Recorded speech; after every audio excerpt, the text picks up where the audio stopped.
بسم اللہ الرحمن الرحیم۔ السلام علیکم ورحمۃ اللہ وبرکاتہ۔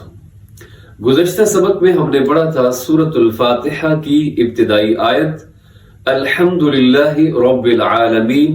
اس آیت کریمہ کے اندر جو ممکنہ طور پر غلطیوں کا احتمال ہوتا ہے، جو مسٹیک ہوتی ہے، اس حوالے سے ہم نے بات کی تھی۔ اور اس آیت کے بعد جو دوسری آیت ہے الرحمن الرحیم، الرحمن الرحیم، اس آیت کی تلاوت کے دوران جو غلطی ہوتی ہے وہ ہے ہا کی۔ ہا کو ہا سے بدل دیا جاتا ہے تو اس کے معانی تبدیل ہو جاتے ہیں۔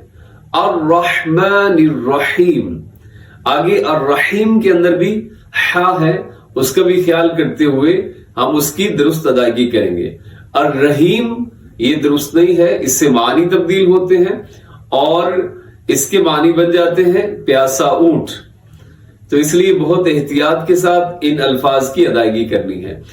الرحمن الرحیم کے بعد ہے مالک یوم الدین۔ اب مالک یوم الدین میں یہ ہوتا ہے کہ اکثر لوگ ما لے کے پڑھ دیتے ہیں، ما لے کے، لام زیر لی ہوتا ہے، لام زیر لے نہیں ہوتا، تو کیا ہوتا ہے جی ما لے پڑھ دیتے ہیں۔ اصل میں ادائیگی ہے مالکی، میم کے اوپر کھڑا زبر ہے، اس کو ہم نے کھینچنا ہے، اور باقی لام کے نیچے زیر ہے اور کاف کے نیچے بھی زیر ہے، تو ان کو ہم نے لمبا نہیں کرنا۔ مالکی، اگر کاف کو تھوڑا سا بھی آپ لمبا کریں گے تو معنی تبدیل ہو جائیں گے۔ مالک اس کا مطلب ہوتا ہے بادشاہ، لیکن اگر کاف کو لمبا کیا مالکی تو اس کا مطلب بن جائے گا میرا بادشاہ، تو معنی تبدیل ہو جاتے ہیں۔ آگے ہے یوم الدین۔ اب یوم الدین میں کیا غلطی ہوتی ہے کہ یو کو یو پڑھ دیا جاتا ہے، یوم الدین، یوم الدین، واو کو یہاں واو لین ہے، اس کو معروف طریقے سے پڑھنا ہے، مجہول نہیں پڑھنا۔ یوم الدین، پھر سن لیجئے الرحمن الرحیم، مالک یوم الدین۔ اس کے بعد جو آگے آیت ہے ایاک نعبد و ایاک نستعین۔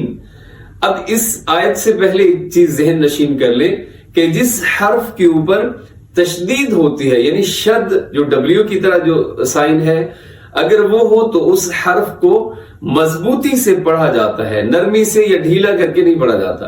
کیسے پڑھیں گے؟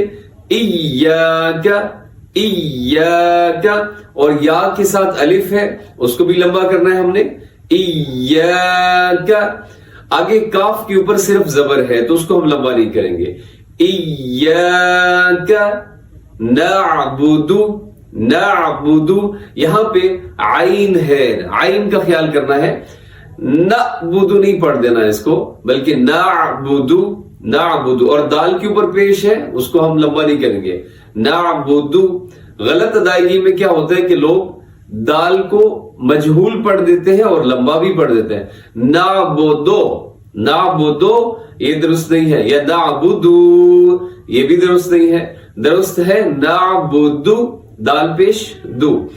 آگے کیا ہے جی ایاک نعبد و ایاک، اس کو بھی تھوڑا کھینچ کے کیونکہ الف ہے، و ایاک نستعین۔ یہاں پہ کیا کرنا ہے جی سین کے اندر سیٹی ہوتی ہے، نس، اور باریک پڑھا جاتا ہے، تا کو بھی باریک پڑھا جاتا ہے جس کے اوپر دو نقطے ہوتے ہیں، نستا۔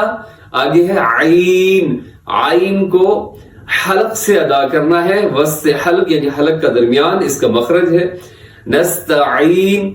اب ہوتا یہ ہے کہ لوگ جلدی میں اس کو نستعین پڑھ دیتے ہیں، یہاں حمزہ پڑھ دیتے ہیں جبکہ یہاں پہ عین استعمال ہوا ہے، نستعین، تو معنی بالکل تبدیل ہو جاتے ہیں اگر آپ نے عین کی درست ادائیگی نہ کی۔ تو اللہ رب العزت ہمیں صحیح طریقے سے قرآن پاک پڑھنے کی توفیق عطا فرمائے۔ السلام علیکم ورحمۃ اللہ وبرکاتہ۔